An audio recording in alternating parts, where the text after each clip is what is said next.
Wonder if it's gonna And now to the recall election against Governor Gavin Newsome just hours ago. The first recall debate came to an end at the Richard Nixon Foundation Library. 4 candidates trying to convince you why to kick Governor Gavin Newsome out of office and then choose them over all the other people on the ballot. And we're talking a lot of people. Abe's Attends new political reporter Morgan Reiner joins us. And we had some new ideas tonight. Listen, fuck Gavin Newsome. But also, Larry Elder is a fucking loon. He is goddamn horrifying. He was the mentor for Stephen Miller and says that Stephen Miller would be a great president, and that's pretty much all you need to know. He's a psychopath. A few new ideas coming out of the debate, like a proposed 25% tax cut for all Californians by John Cox. But it'll be hard to pass any of their ideas without the support of the Democratic supermajority that is California. They're coming back from overseas. 90 minutes to tackle countless topics. COVID restrictions. But I do not favor mandates. I favor educate. You're not going to... Let's try this. This should be the whole thing. We'll just skip around a little bit. Welcome to the California recall debate. Skip forward a little bit. Environmental Quality Act. It's all the delays. It's all the approval processes. I can get approvals in Indiana in 6 to 12 months. It takes 12 years. And the problem with the cost of housing is it drives the middle class into poverty and out of this state. And it also drives up the cost of everything else. Think about it. It's a wage price spiral upwards. I'm a CPA, I'm a businessman. I understand what families are going through, and we need to tackle housing. I'm also going to tackle the other problems in this legislature. I'm going to try to do it with the legislators' help. But if I don't get that help, I'm going to go in the districts and try to get people elected who will fix. Not what I was looking for.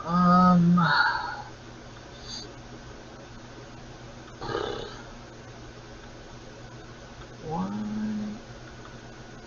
Is that actually the right one? That can't be right, can it? Skip around a little bit and see what we can find. I don't suppose there are any timestamps. There's an avalanche of cocaine and deadly fentanyl that's coming into this country, and unfortunately, the DEA says that California is at the epicenter of the cartel's malign activity here in our state. There are parents today outside of this library in the parking lot who've lost children to fentanyl, and they're protesting and asking for relief from Sacramento. If elected governor...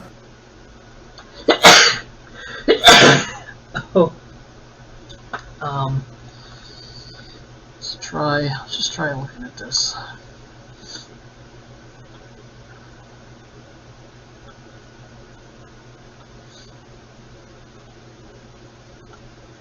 You're on record as calling for the end to the minimum wage, saying, quote, the correct minimum wage ought to be $0. Right. How do you think California voters currently earning the minimum wage, which is $13 to $14 an hour, would react to that? Well, given the indoctrination that people have about the minimum wage, they probably wouldn't react to it well. I would. Oh yeah, it's definitely indoctrination, and not the fact that they're going to be suddenly making less money. Yeah, couldn't be that. Nope. Is this this? Point out that there was editorial in 1987 in the New York Times, an editorial, not op-ed piece, and the headline is "Correct Minimum Wage 0.00."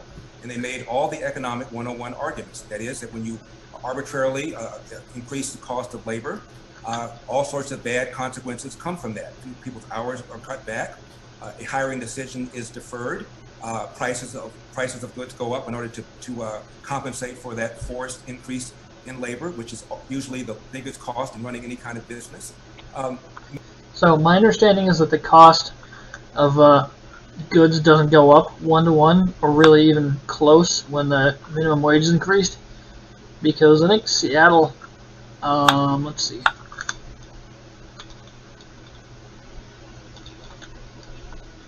Seattle minimum wage, I think they just raised it a bunch within the last few years, and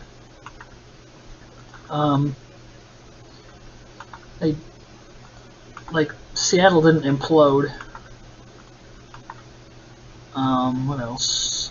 I don't know if it's gonna tell me anything else. Okay. Milton Friedman, the Nobel laureate economist, who was a friend of mine, Shocker, that.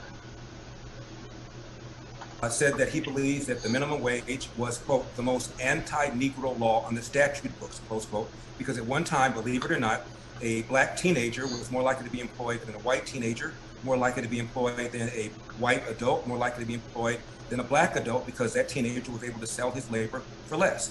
When you come in with the minimum wage, you are foreclosing the ability of people, often with little education and little skills, to get a job. I never have quite understood why a third party like government, why that government feels it's anybody's business what my relationship is with an individual who willingly sold his labor, and my... There's that whole libertarian argument that capitalism somehow isn't coercive, that you took the $7 an hour job just because you could, because it sounded great, that there's no force acting on you that demands that you do that. Libertarians, right libertarians I should say, considering libertarianism is originally a left-wing philosophy, right libertarians are all fucking insane. I would rather die than live in their ideal world. Relationship with that person when I willingly bought that labor. Why two people who are adults can't determine what the price of labor ought to be is beyond me. And why a third party feels it's his or her business to interfere with that is also beyond me. I believe he also has some dumb beliefs on civil rights.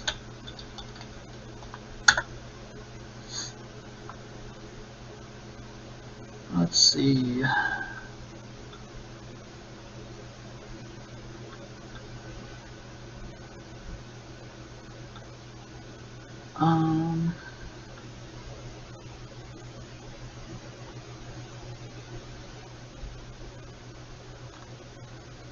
Sure. We'll try this. The gentleman asked me about MLK and said, of course, he was a great leader who brought people together, unifying force. Who is the next, or what will be the next great event? I'm paraphrasing, obviously, what he said. Look, there's not going to be another great leader like MLK. The reason there's not going to be another great leader like MLK is because the circumstances are different. We don't have Jim Crow anymore. We don't have back of the bus anymore. Oh yeah, racism's over. Everybody go home. George Floyd never happened. It's done. We won. We beat racism. Good job, guys. We don't have laws that forbid blacks and whites from getting married, which we had until 1967. Is it going to bring up the fact that we had a black president? They usually do. We don't have a denial of individuals the right to go to a school when they're qualified to get into. It is an entirely different situation now. And that is my frustration with people like Jesse Jackson, who played a role. He was a lieutenant of MLK. They had some friction between the two of them, as you heard Alveda King say the other day when I had her on. But he was a young acolyte of MLK. And the man acts like things are just the same. After Trayvon Martin, after George Zimmerman was acquitted in the Trayvon Martin case, Jesse Jackson said, blacks are under attack. End of quote. Are you Yes, that is correct. Smoking something? It's an entirely different situation now. The civil rights war has been won. Again, this is blatantly untrue, which we all know. It's widely accepted by sociologists that black people suffer disproportionately at the hands of the so-called criminal justice system. Black people and white people smoke weed at about the same rate, but black people are 4 times as likely to get arrested for it. So, there's that. The troops ought to be converted to civilian duty. I think I told you this story before. Stop me if I did. Okay, nobody stopped me, so I'm going to tell it. I'm in Cleveland, and I was a member of a private club. I think I was the second black member of that club. And most of the wait staff was black, including the guy who was the pool room attendant.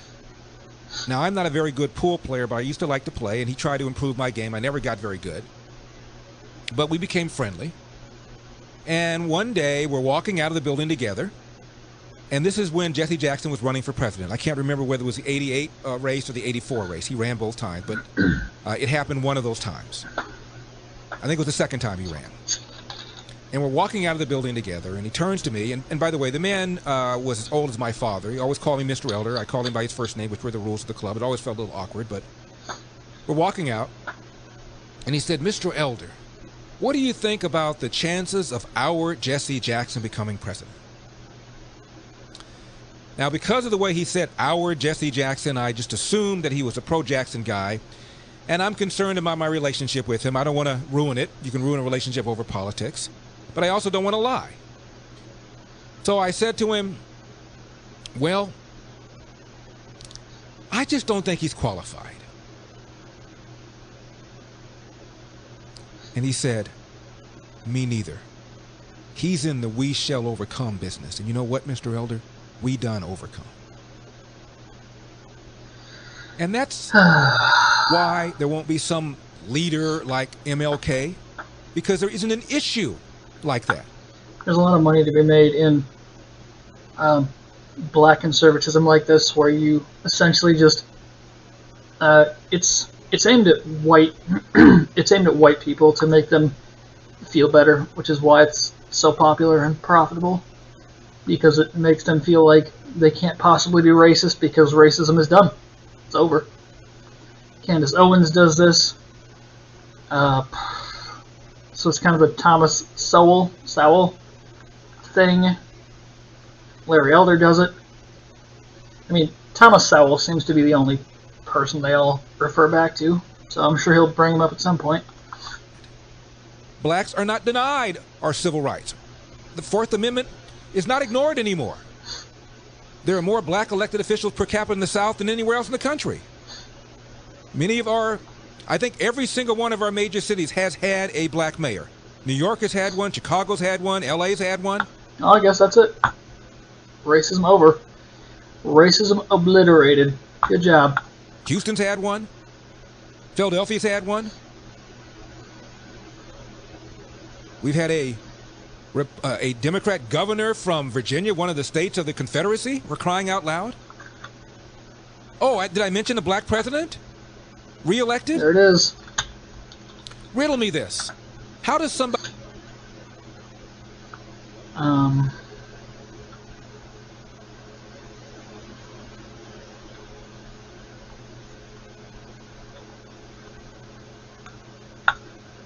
And 2 weeks away from the election that could recall California Governor Gavin Newsome, and candidates that could replace him are making their way through Kern County. Top GOP candidate Larry Elder was here in Bakersfield this afternoon. 23 ABC's Mythili Gooby is in downtown Bakersfield, where Elder spoke in a press conference about crime across the state earlier.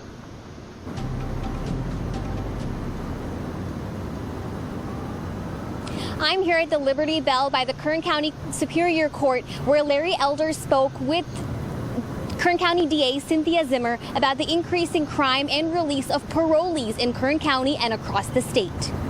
I want a governor who, when a criminal is convicted in a court of law, right here behind you, and a judge sentences that criminal to time in custody, that governor requires that the criminal do the time, hold him accountable for every day that a judge sentenced him to. Yeah. That's what we need in this state. Kern County District. Not actually.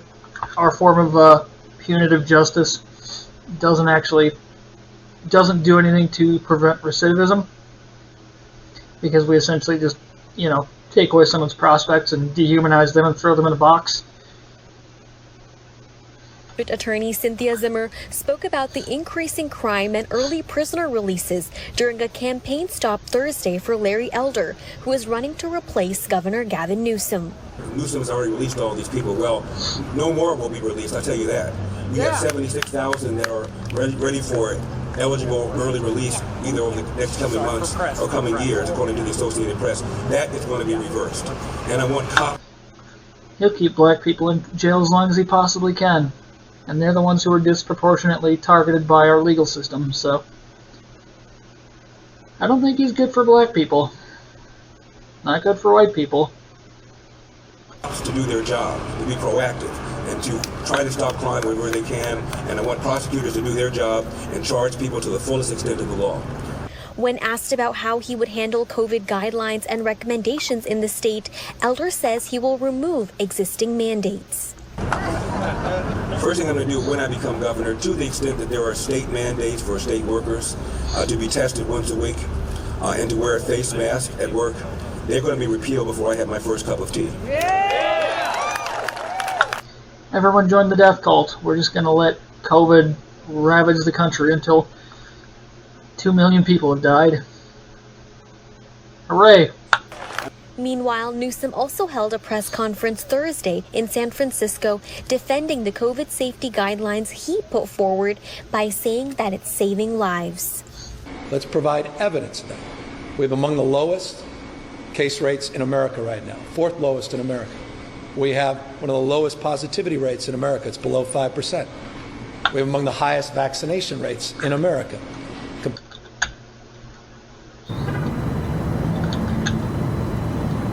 Mail-in ballots have already been sent out across the state. Coming up at 6, we have more on a recent study that shows what issues are most important to voters and who plans to vote. Live in downtown Bakersfield, I'm Maithili Gobi, 23 ABC, connecting you.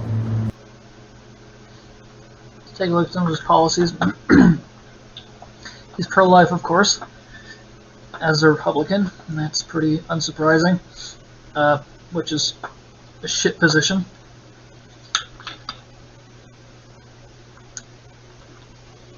Surprisingly, he does support the legalization of same-sex marriage.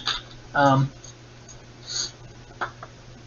wonder if we're getting to a point politically where Republicans pretty much have to accept that. Let's see. He does believe gay couples should adopt, like everyone else. That's good. No face masks. No. So no, he doesn't want to have more gun restrictions.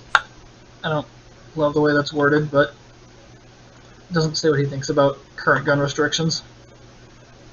Let's see. Of course, he doesn't believe in equal pay for women because he's a libertarian. His ideology is a joke. Surprisingly, he does believe in a stay-at-home order to combat coronavirus. Well, I mean, that's something. Don't raise the minimum wage. Don't fund Planned Parenthood. Body cameras. Doesn't support the impeachment of Trump. Don't increase environmental regulations to prevent climate change. Fuck off. Don't raise taxes on the rich. Don't teach critical race theory in K through 12. Well, that's good because no one is doing that. It's a collegiate, like, legal framework, essentially. Will you get the COVID vaccine once it's ready? Of course not. Let's see. He actually thinks the government should regulate the prices of life-saving drugs. That's pretty surprising. That's good, potentially. He's good on marital, rape. Should the President of the United States have the power to deploy military troops in order to stop protests? Yes. Yikes. Doesn't want to tax the rich to reduce interest for student loans. No mandatory buyback of assault weapons. I actually think I'm in agreement with him on that one. That seems fine. He doesn't want to redirect police funding to social and community programs, which I obviously do want to do. Not surprising. Should a business be able to deny service to a customer if the request conflicts with the owner's religious beliefs? Of course he does. Let's see. He doesn't believe in online-only classes to combat COVID. He's kind of all over the place on this. Should the government pay for tuition at four-year colleges and universities? Of course not. Should teachers be allowed to carry guns at school? Yes, that's fucking insane. You are an actual lunatic. Congratulations. Should health insurers be allowed to deny coverage to individuals who have a pre-existing condition? No. Okay. That's something. He believes in reopening K-12, which is crazy right now. Also add that Biden is fucking up on that hard. Because even though we're seeing surges all over the place, including in schools, Biden's pretty much like, yep, everything's fine, we should all go back to school. So he believes we should reopen the economy. Wait. That's weird. He believes in building a wall. He believes police departments should be able to use military-grade equipment, of course.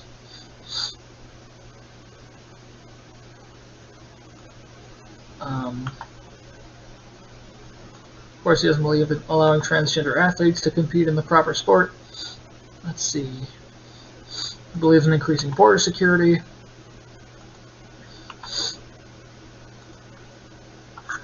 Let's see. Let's see if I can find a bit more, something a bit more specific on this.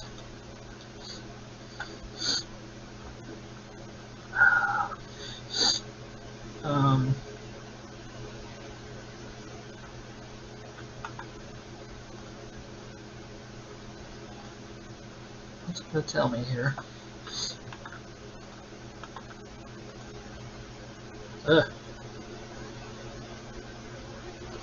Yeah, no. So he said the 2020 election wasn't stolen. That's worth something. That's about all I needed to see on that. So he doesn't believe it was conducted fairly. I don't know how this answer makes any sense. Social media bias and censorship. I don't know how that makes sense or relates. Seems like a non sequitur. Kind of a nonsense answer. Should gender identity be added to anti-discrimination laws? Of course he doesn't think so, because he sucks. Should illegal immigrants have access to government-subsidized health care? Of course he doesn't think so. He supports qualified immunity. No racial sensitivity training. He doesn't believe that health insurance providers should be required to provide birth control. Fuck him. Should children of immigrants be granted legal citizenship? No.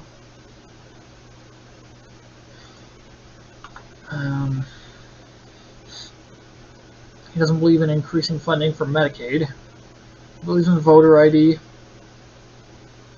which, even if it's not racist explicitly, is racist in outcome. It's like, the best way to explain it is if you just said, if you just passed a law that said, I know this wouldn't work as a law, but just as a hypothetical, if you passed a law that said all poor people go to jail, then the majority of the people affected by that would be disproportionately, black, so it would be racist in effect instead of in intent. So it's still racist, even if that's not the original intent. Let's see. At least he doesn't believe in forced military service, I guess. He doesn't believe in maternity leave or decriminalizing drug use. He believes in term limits. He believes in government buildings being allowed to fly the Confederate flag, which is kind of mind-blowing. Supports the death penalty, which is stupid. Doesn't believe the Electoral College should be abolished, which makes sense, because if the Electoral College was abolished, a Republican would never win the presidential election again. That's one of their main tools for winning. He doesn't believe in gerrymandering, oddly enough. His views are weird. They're sort of, they seem like they're all over the place a little bit.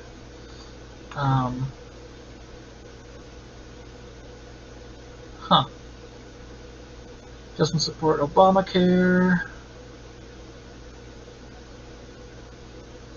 Believes in allowing women to serve in combat roles in the military. So here's my thing on this. I don't actually think that this is a good or useful or desirable feminist outcome. Because if you're serving in the military, then you're serving as the arm of imperialism, and I don't think anyone should do that. I don't think it's something that anyone should be striving for. So that's my take on it. At least he doesn't believe in going to war with Iran. Surprisingly, he supports legalization of marijuana. Doesn't believe in allowing foreigners to vote. Hate speech protected. Doesn't believe foreign lobbyists should be allowed to raise money for American elections, but I'm sure he thinks that domestic PACs and stuff are fine.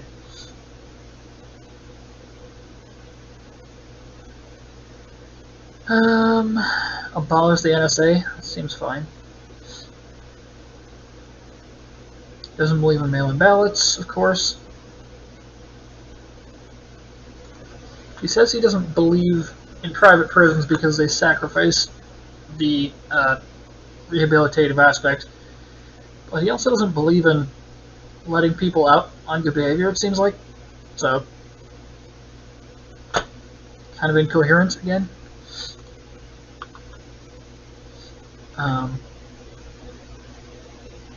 Doesn't believe in sanctuary cities.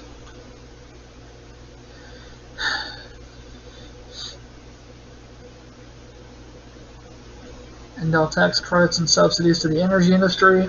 I don't actually know if I agree with that or not. I'm kind of undecided. Increase military spending. Oh, Jesus. Of course he believes in increasing military spending.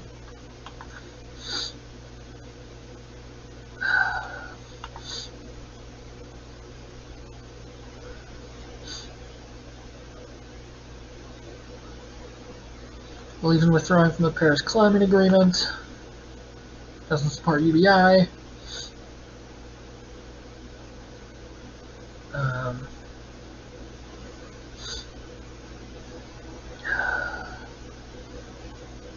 Doesn't believe in single-payer health care. Surprisingly, doesn't support the Patriot Act.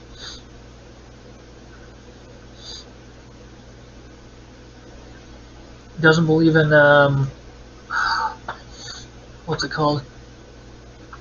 Like, donation limits, or caps, or whatever you want to call them.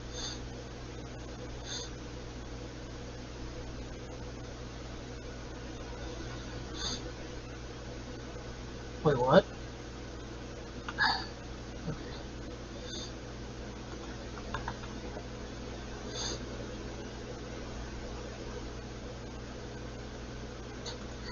He believes the U.S. should decrease the amount of temporary work visas given to high-skilled immigrant workers. He just doesn't like immigration very much. Like, I don't see how that's defensible in any way. Like, high-skilled workers? You're talking people with, like, college educations and stuff a lot of times. Kind of idiotic. Should people be required to work in order to receive Medicaid? Yes, that doesn't make any sense. Believes in lowering the tax rate for corporations even more. This guy's views are kind of asinine. I could go on with this all day, but I'm not going to. So, give me a like, subscribe, or comment if you could. Give me a follow on Twitter. Thank you.